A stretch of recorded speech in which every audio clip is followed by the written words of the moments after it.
All right, so this week we're looking at environmental justice in an international framework. So the cover image you see there is of a young man recycling broken electronics in India. And so I don't know where this specific set of objects came from, but electronics from all over the world get sent to places like India to be disassembled, taken apart so that all the different components within them can be recycled. And so, recycling is a good thing. It's better than creating new products from fresh raw materials.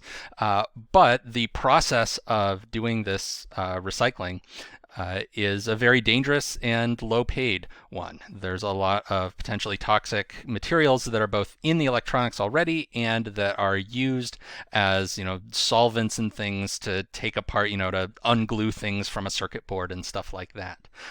And so it raises a environmental justice issue if the whole world is sending their broken electronics for recycling to the poorer countries of the world. So in this lecture, we're going to first be talking about the structure of the international economy and how it can produce situations of injustice. Then we're going to look at conservation from an international point of view and how that can also create environmental justice issues. And then we're going to finish with a more in-depth look at climate change, which is kind of the premier international environmental issue and which raises a whole lot of questions of justice in terms of how we go about dealing with climate change.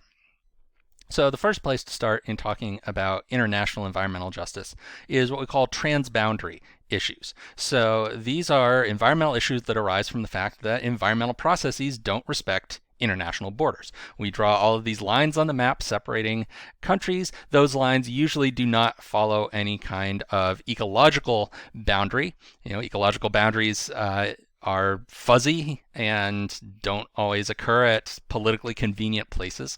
So we divide up our countries along lines that don't match ecological processes, which means those processes try to cross that boundary.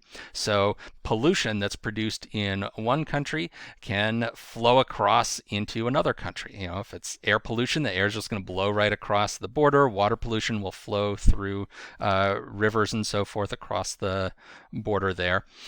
And then resources that are in one country that would normally, in an ecological sense, want to cross that boundary might be prevented from crossing that boundary.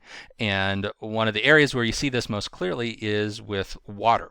If you have a upstream country and a downstream country on the same river, it's possible for that upstream country to monopolize most of that water. They can build dams, they can withdraw water from the river to use for agriculture, industry, drinking water, etc., and end up leaving the downstream country without the water that they thought that they were entitled to based on the flow of that river.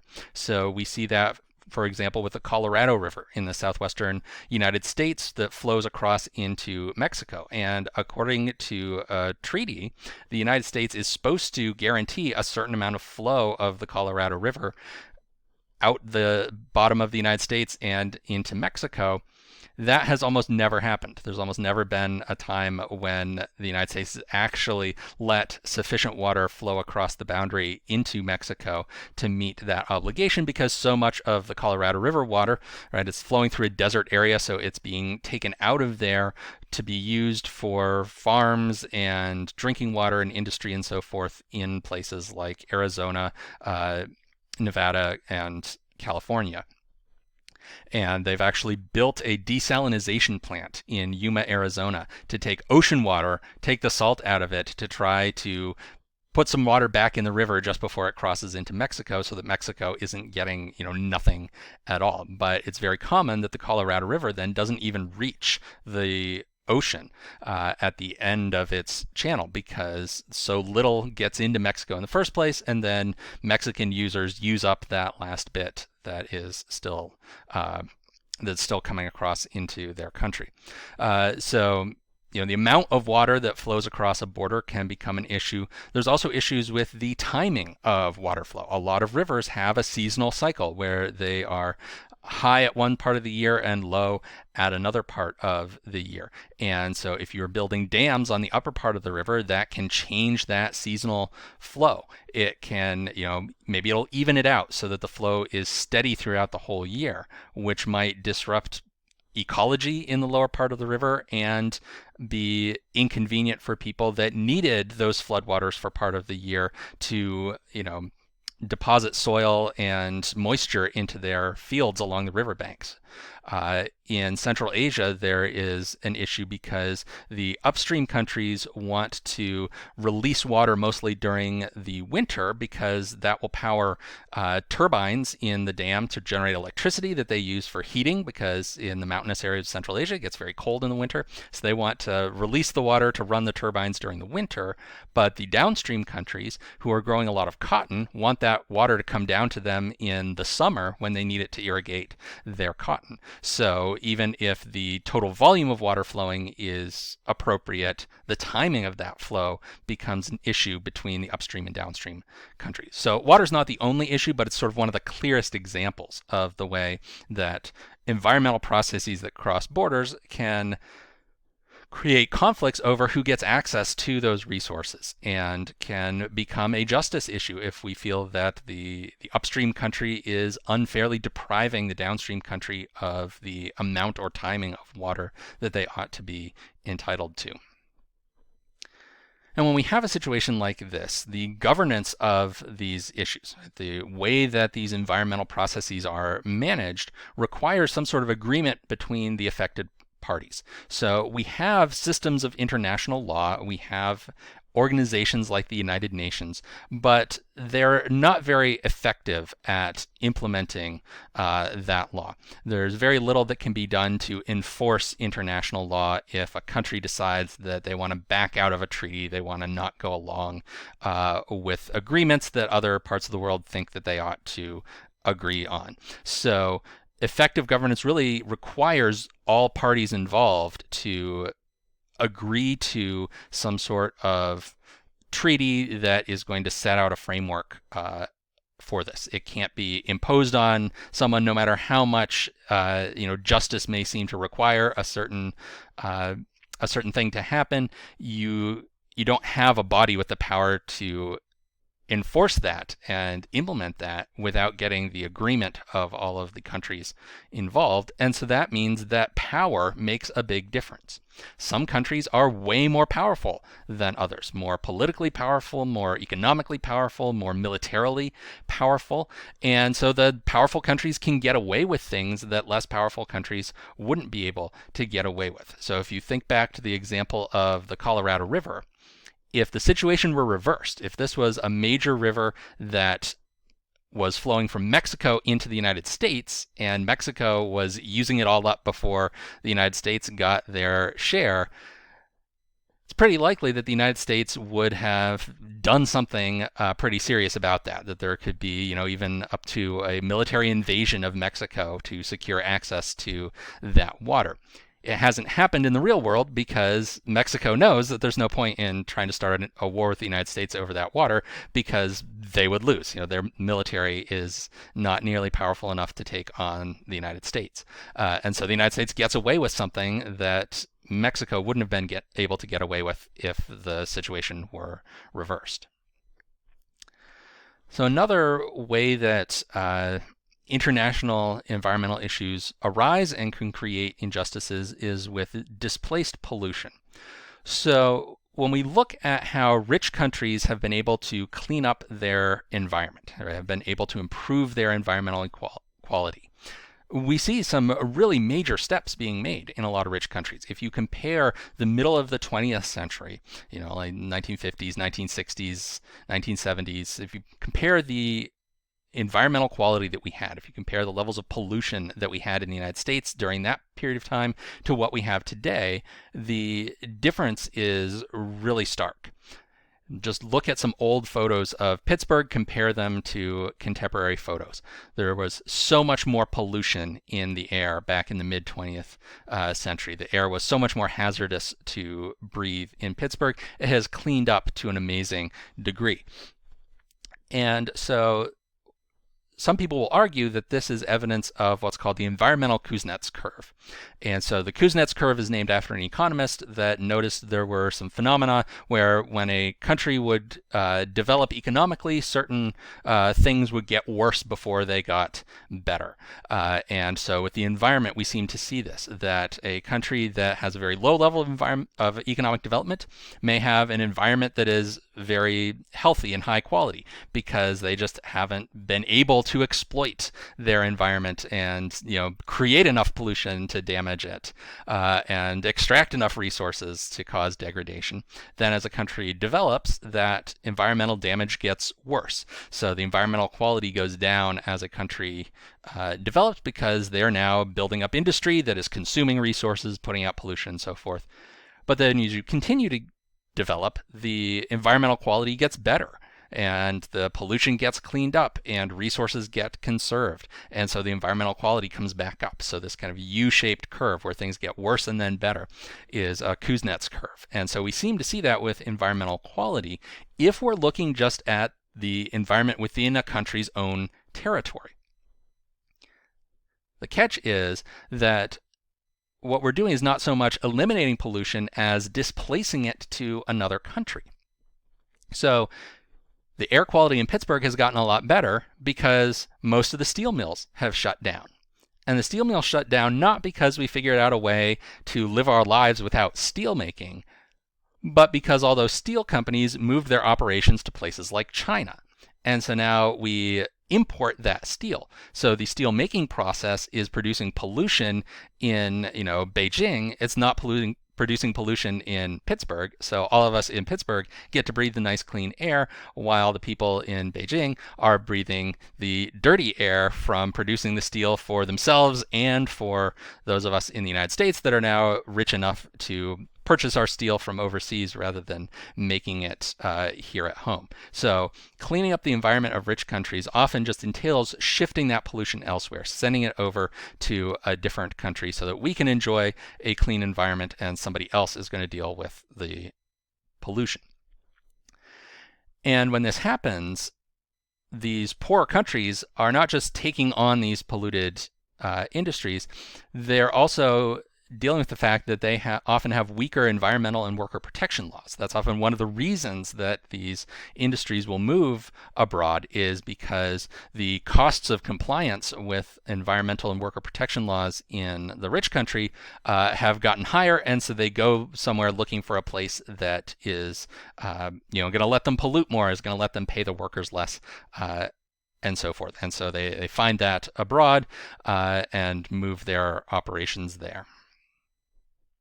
So, I got out of order on my PowerPoint here. So industries going offshore like the steel industry. We also see waste products that are generated within a rich country being sent abroad to poorer countries for processing. So rather than dealing with the waste products that we are creating domestically, we send them overseas. And so then the negative environmental impacts that come from processing those wastes are then felt by the people in these other countries. So for example, recycling is, up until very recently, was primarily sent to China. So when you would put stuff in your recycling bin, that would get shipped over to China to actually be processed and turned into recycled products. And so that recycling process, that involved taking in a whole lot of garbage from abroad, and the process of recycling a bottle or a can is not a nice clean process. It requires resources, it requires toxic chemicals to do, etc. And so then the people in China were being exposed to the environmental harms from the recycling process, taking in all of the recyclable waste products from places like the United States. And I say up until a few years ago because China has largely cut that off. And so a lot of your recyclables right now are actually going to landfills because the recycling companies are having trouble finding a country that will take them because we don't have the capacity to process them in the United States. China has cut us off. Some of the other Southeast Asian countries have started to take in some of that, but not on the same scale that China did. So a lot of those recyclables are now just getting disposed of in landfills. some of those landfills are actually overseas because we're running out of landfill space in some areas in the United States, and it can be cheaper to ship all of that trash overseas and dispose of it really cheaply there rather than running a state-of-the-art landfill facility in the United States. Then you have the situation specifically of electronic waste or e-waste that I mentioned briefly on that first slide. That is also usually sent abroad to places like India and also Africa, where people will disassemble the electronics. They'll take your broken old computer, tear it apart, take out the bits that are worth something to recycle, because there are some high value materials in your electronics. There are things that are worth it to pull out of old electronics rather than mining them brand new out of the earth. And that e-waste recycling is potentially very hazardous to the workers working in that area. There are toxic materials in the electronics. There are toxic materials used to separate and clean and refine the materials that they pull out of there. And so areas that have become centers of electronics recycling have seen a lot of pollution issues and associated health problems among the people there. And these are people working on electronics from consumers all around the world, people in richer countries. They may be items that the workers recycling them could never afford to own personally, but they are disassembling things that were thrown away by people in much richer parts of the world.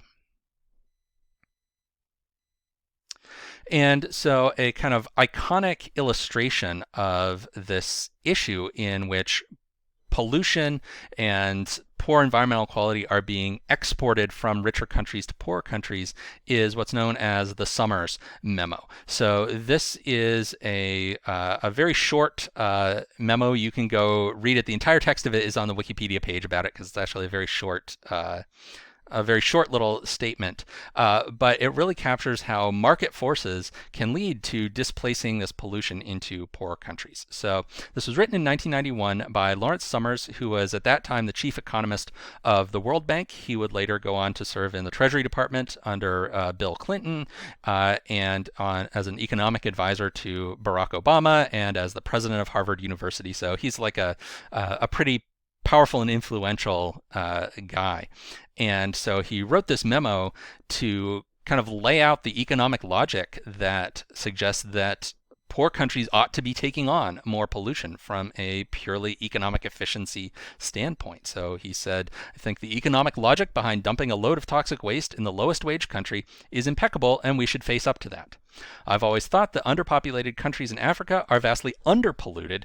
Their air quality is probably vastly inefficiently low compared to Los Angeles or Mexico City. So the idea is that because these are poorer countries, that the benefits they would get from having the people get to work as waste disposal workers and so forth would be enough for them, because their wages are so low already, to offset the damages from the pollution that they would be experiencing. And so therefore, from the point of view economic efficiency, we ought to be sending a lot more waste and pollution to poorer countries. And when this memo was made public, when it came out, there was a huge outcry against Lawrence Summers and against the kind of economic thinking that led to a memo like this, because it's really saying that from an economic point of view, some people ought to have more pollution imposed on them.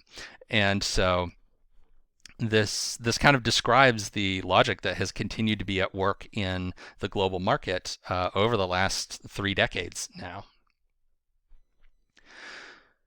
So another angle that we can look at this from is from the idea of economic development. So there are efforts underway, some sponsored by richer countries and organizations based in them, some sponsored by poorer countries' own governments, to promote economic development, to promote increasing wealth levels, increasing material standards of living in the poorer countries around the world. And these development efforts can have negative environmental consequences if they're not done right. And it seems incredibly common that these economic development projects will often produce economic growth at the expense of environmental quality for the people living in these countries. So, in the broadest sense, a lot of these development projects are working within this framework of structural adjustment policies, which were imposed on poorer countries by organizations like the World Bank and the International Monetary Fund, these international financial organizations, to reform their economies after a number of countries went into unsustainable levels of debt in the 1980s and 1990s. And the structural adjustment policies were really based on a free market kind of ethos, or what we call neoliberalism. And so this prioritizes enabling companies, both domestic companies and foreign companies moving into the country, enabling them to generate more profits more efficiently. So it's adopting the same economic logic that Larry Summers was using in the Summers Memo. And so this can involve projects like expanding mining and drilling, which have obvious environmental ramifications for the people that live near these mines and drilling sites. Can involve building large dams. And this is one that luckily even some of the major players here have started to recognize that large dams can do a ton of damage, but there are still ones being created. So just a few years ago, the Three Gorges Dam in China, which is the biggest dam in the world, was officially opened and began holding water and generating electricity. So these large dams are meant to generate electricity, to spur industrial development, and to create a reliable water supply for agriculture. So these are admirable goals, but they can be very environmentally destructive. They can upset the ecology of a river, especially if it was a river that had a big seasonal swing in water levels, that both the wildlife and plants that live around that river, as well as the human communities living there, had adapted to this cycle that then gets disrupted. You create this giant body of water that can be a source of disease if you get mosquitoes living in it and other sort of waterborne parasites. The weight of all that water can actually cause earthquakes if you have a big enough dam. And then, of course, just all of the land that's flooded by the lake behind the dam is, being destroyed. The ecosystems that were there and the people that live there. So large numbers of people get displaced by these dams, and the people that build them always make big promises about giving these people other land that's just as good for them to move to. That almost never actually happens in practice. People just straight up lose their land when a dam is built in that area. You have, of course, the growth of polluting industries, and that's often an economic development strategy that's pursued, is to take in these dirty industries that are getting pushed out of richer countries that are, trying to clean up their own environment, and then poorer countries will invite them in, and then they'll bring their pollution to those areas. You also have a lot of efforts to shift from sustainable place-based forms of agriculture to intensive cash crop production. So going from an agricultural system that was adapted to local conditions, that was biodiverse, into a system that is just mass producing a single crop for sale on the global market. And so that can be, in some cases, very environmentally destructive to go to this monocropping mass production approach to food production. So there are a lot of different ways that these development projects can have negative environmental impacts for the countries that are taking them on, but these are pushed by international organizations like the World Bank, like richer countries that want to promote economic development, by non-governmental organizations that are trying to improve the lives of people in these countries, and they push for these solutions that end up being actually harmful to the environment and then potentially to the people, depend on that environment. Then on the flip side, conservation efforts in an international context can also be harmful to the environments and people of the poorer countries of the world. And so these conservation efforts imposed by richer and more powerful countries are sometimes described as ecological imperialism, because poorer countries are being forced into forms of conservation that are not appropriate or helpful to them and their people. So underlying this is the idea that rich countries usually got rich by exploiting their natural environment, by generating pollution, by using up their natural resources. And now all of a sudden they've realized that's bad and they want to prohibit poor countries from doing likewise. So they got all the benefits of being able to degrade their own environment, but now they're like, wait, enough environmental degradation has been done.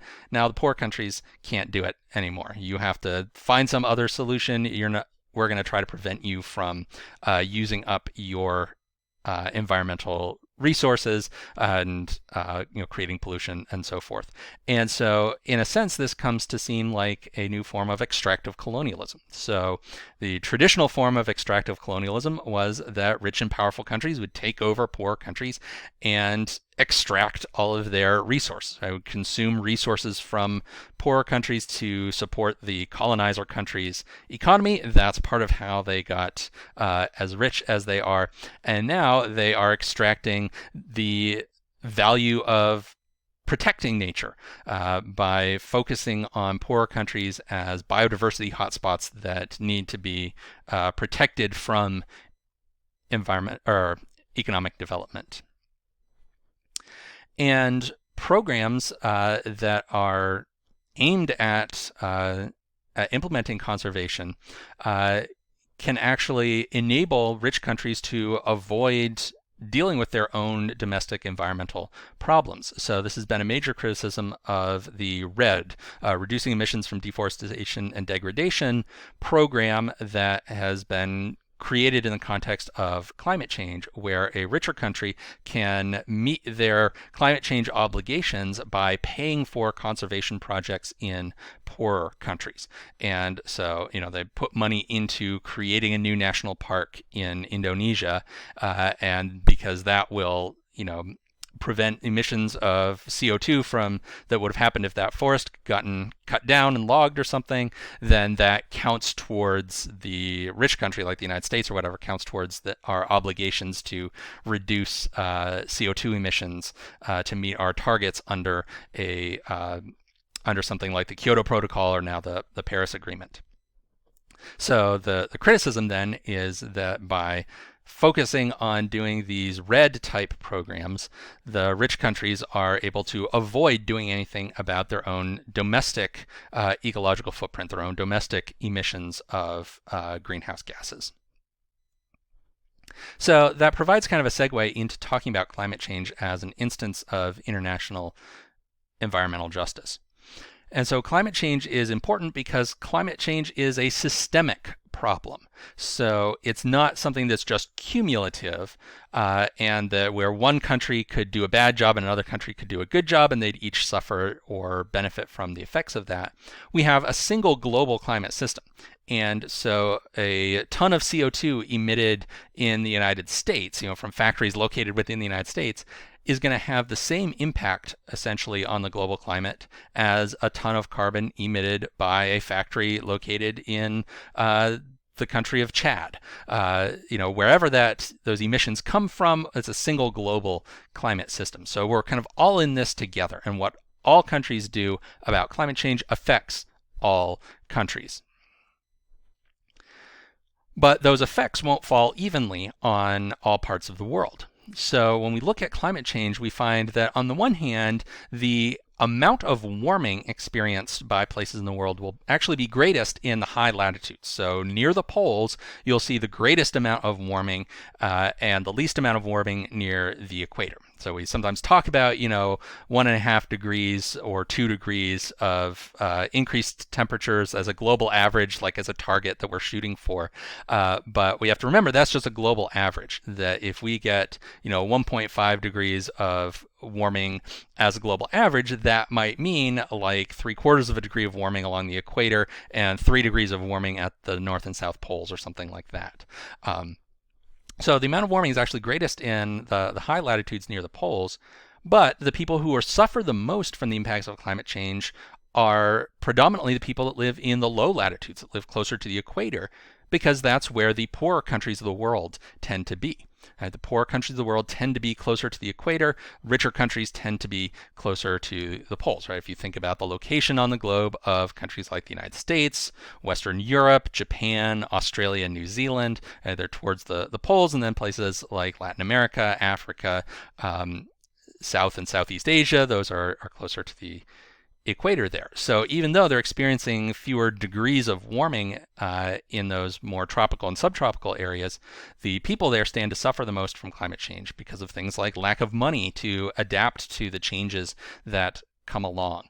The total loss of some of the small island nations. If we get some sea level rise, certain countries could be practically wiped off the map, and those countries are largely close to the equator, because the reason a country would be only a couple meters above sea level at its highest point is because it's on coral atolls, and corals grow in warm waters. So these countries that stand to be entirely destroyed by sea level rise are in the low latitudes, and they tend to be very poor countries.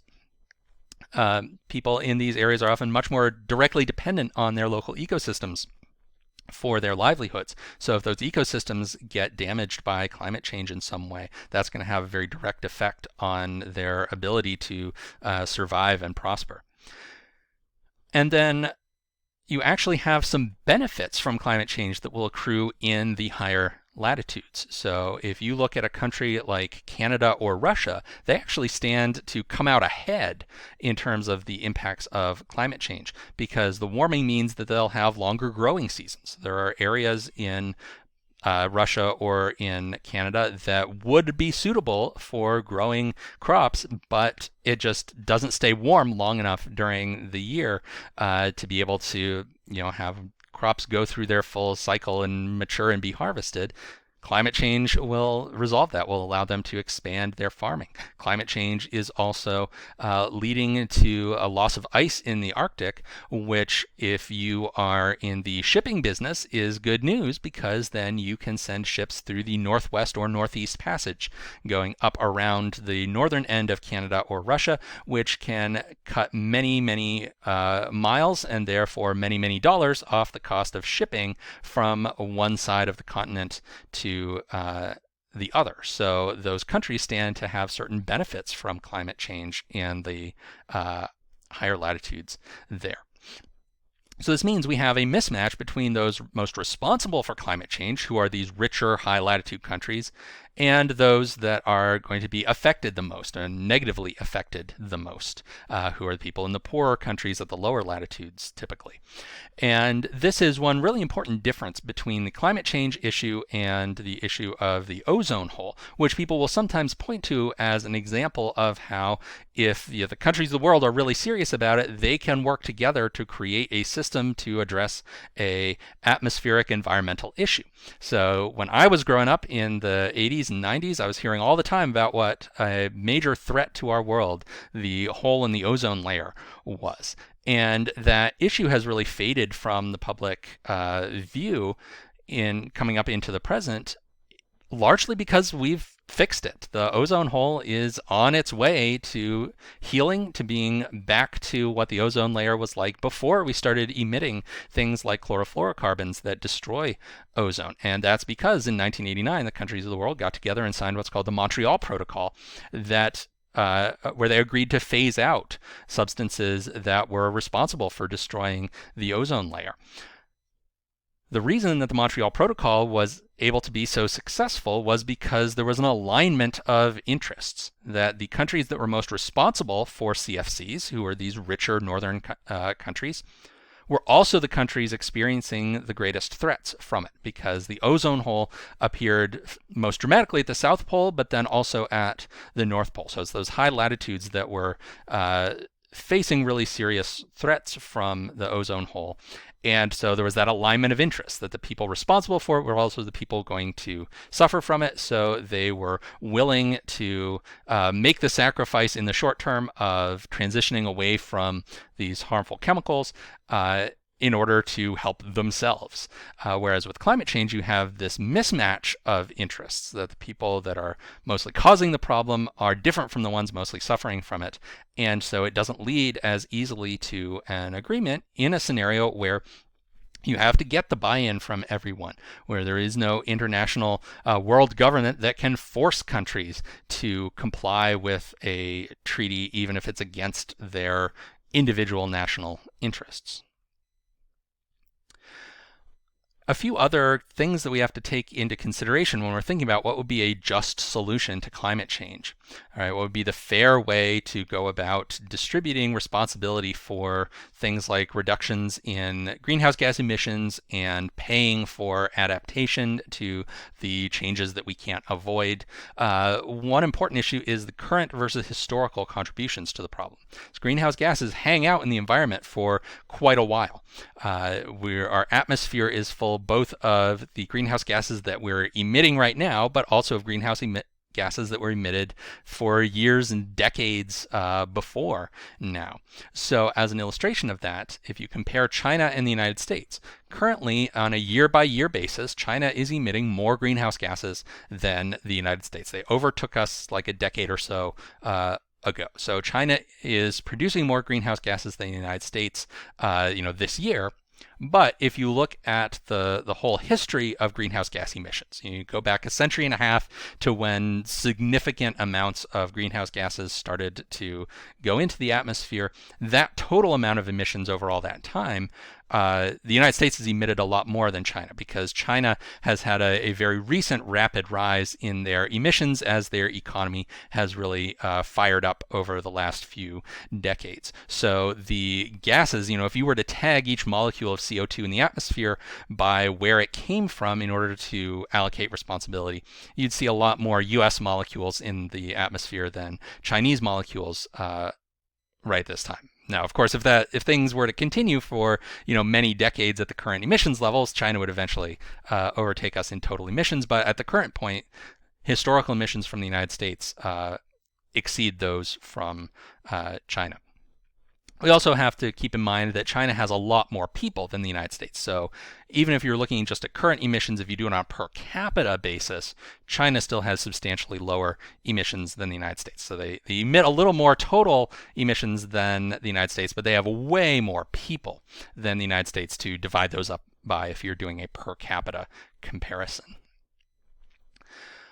Another factor that gets brought into these discussions is the issue of subsistence versus luxury emissions. So this goes back to that concern of, well, the rich countries got to exploit their environment to get rich, and now they're trying to prevent poor countries from doing likewise. So some people will draw a distinction between subsistence emissions, which are the emissions of greenhouse gases that would be done in the course of pursuing a kind of decent level of material well-being. However we want to define that, right? The sort of minimum level of having a decent, good life. Your emissions that get you to there are your subsistence emissions, and then emissions beyond that are luxury emissions. They're emissions that are being emitted in the service of just creating luxuries for yourself, of taking you above that basic level of material well-being.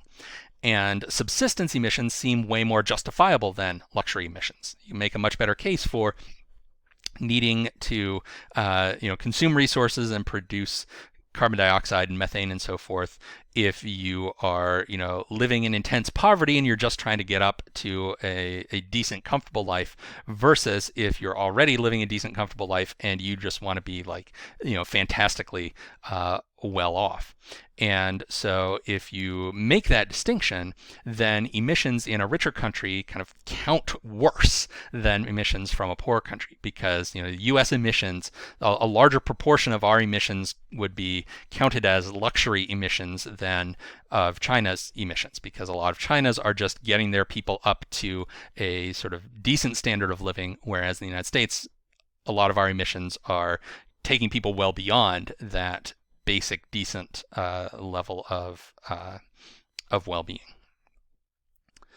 And so, a proposal that's sometimes put forward, if you read the literature on climate justice, is the idea that, well, what we should do is create a system of equal individual greenhouse gas allowances. So we will, you can calculate that, X tons of carbon going into the atmosphere is the sustainable level globally, and then we divide that by the population of the Earth, and so each person, sort of is entitled to a certain amount of carbon emissions, and then each country is responsible for making sure that their people collectively don't exceed their, when you add up the individual emissions allowances of all the people in that country. So that's a very common proposal coming from an egalitarian kind of basis, right? That if we have this shared resource that is our atmosphere's ability to absorb greenhouse gas emissions without creating harmful climate change, then we should allocate that resource equally, that everybody should get an equal share of that resource. One of the complications that arises with this formulation is that it's going to be really affected by population growth. So if we distribute these equal individual allowances, we tell you, you can emit X amount of carbon.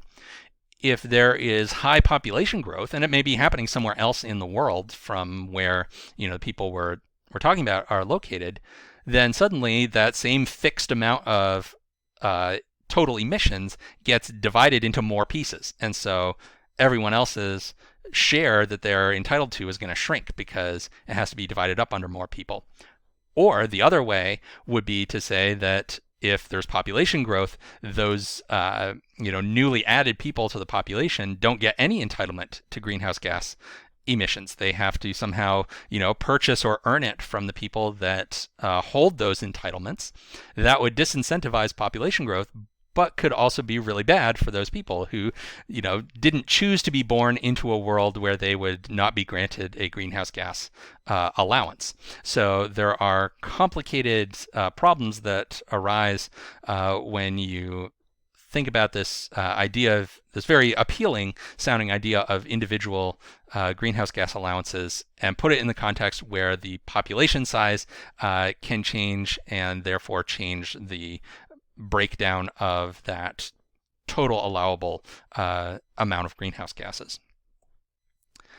We also have the issue of how would any sort of plan we might have be enforced, since, as I said, we don't have a powerful world government, that we're dependent on all of the entities that have some role agreeing to a treaty, voluntarily taking on a set of obligations. One of the reasons that the Paris Accords got signed so easily by most of the countries in the world was because there's very little in terms of enforcement mechanisms in it. So it's easy to sign on to something that sets aspirational goals, knowing that nobody can really do anything to you except say nasty things about you, shake their finger at you if you don't actually meet those commitments.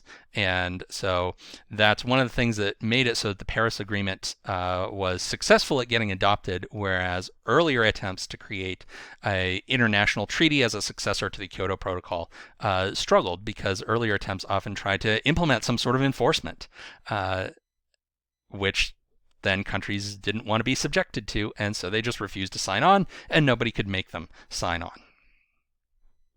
So then the last topic that I want to note is geoengineering, and this is one of the most controversial dimensions to the climate change issue today, but it's getting increasing attention because people more and more think that this might be necessary as part of the solution, because the world is moving so slowly to reduce our overall emissions, so that we might need to do something else to manipulate the global climate system in order to stave off the effects of climate change.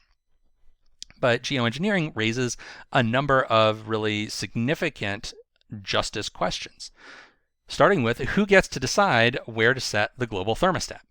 If we're doing extensive geoengineering, if we have essentially taken control of global temperature, who's making the choice about where we should set that temperature? Who's making the choice about how hot we should allow it to get and how quickly we should try to bring it back down to whatever target temperature we think is the appropriate one. Because again, we don't have a international body whose authority to make these decisions is universally recognized. You can very easily imagine individual countries trying to go it on their own. They think that we need to bring down the temperature quicker, so they ramp up geoengineering efforts, and somebody else decides not to because they don't think that we need to bring it down as far or as fast, etc. So just who gets to decide, how that decision is made about where to bring our global temperature to is a complicated justice question. There are also trade-offs and side effects from certain specific geoengineering approaches that would have to be dealt with in the same way. So, for example, one approach that's gotten a lot of attention is solar radiation management. So this is where we're going to put something in the stratosphere, whether this is, aerosol particles, or this is tiny mirrors, or whatever it is. We'll put something up there that's going to reflect away sunlight. And so that will reduce the incoming energy and kind of offset the fact that the energy that does get here is going to be held in the Earth system longer by the enhanced greenhouse effect. So that will offset, if it's assuming it's successful, will offset the increased temperatures from climate change. But there are other dimensions of climate change that it wouldn't fix. So it wouldn't stop ocean acidification. So that's a product of CO2 concentrations in the atmosphere. Temperature isn't the driving factor there. So that problem would still continue, would still impact ecosystems and people dependent on those ecosystems in the ocean. So with any geoengineering approach, there are these potential trade-offs and side effects that would also have to be managed, and we'd have to examine the justice effects of them, because the people that benefit from solar radiation management and the people that suffer from the continuation of ocean acidification, not necessarily going to be the same people. So we are redistributing the benefits and burdens of that climate change through a project like that. But then the concluding thing that we have to remember is that we're already engaged in geoengineering. It's not on a coordinated or deliberate basis, but simply by burning so many fossil fuels and putting greenhouse gases into the atmosphere. We're already engaged in geoengineering, turning up that thermostat. So we have to answer these justice questions about our global climate one way or the other, now that we as a species have the power to modify the global climate. So I will leave you with that thought and see you in our live class sessions.